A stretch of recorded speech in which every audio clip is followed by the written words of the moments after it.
So, ayan, magluto tayo ng grilled chicken. My own recipe. So, ito yung aking mga ginamit na pampalasa. Pepper, asin, tsaka ito yung pangmanok.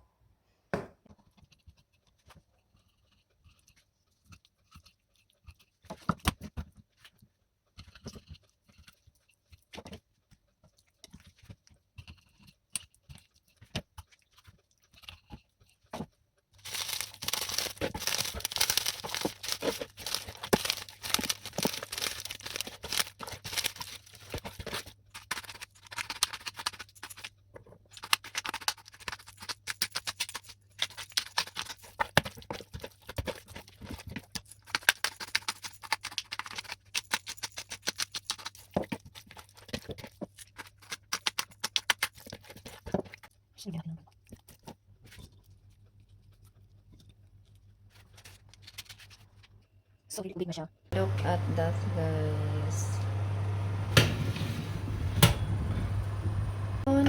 Prito naman. Igisa natin yung sibuyas. So, i-garnish natin ito doon sa ating binate na chicken. So, ayan. Igisa lang natin sila parehong saglit. Dinlagyan natin ng konting Maggi para pampalasa. So, yung chicken, hindi ko nilagyan ng ganito Maggi kasi para hindi mangitim yung ating chicken. So, ito yung paraan ko para i-garnish doon sa ibabaw ng chicken. Para hindi maalat yung ating chicken. So, ganyan lang. So, okay na yan. Konting gisa lang.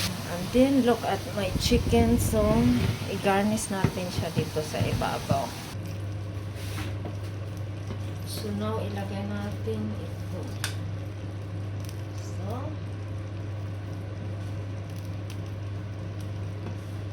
tingnan nyo guys, yung aking chicken, hindi siya troken. Hindi siya, tawag dito, hindi tuyo.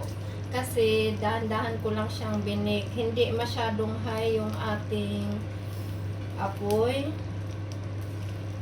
Apoy talaga. Yung hindi siya masyadong malakas. So, mahina lang. 150 degrees yung pag-bake natin.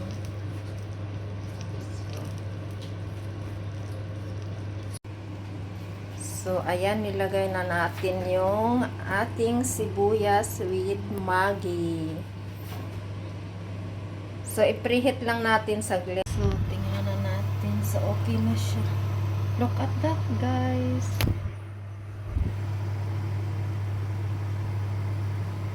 So, kunin na natin. Wow. Wow, tingnan nyo. Hindi siya tuyo. Luto na siya, guys. Wow.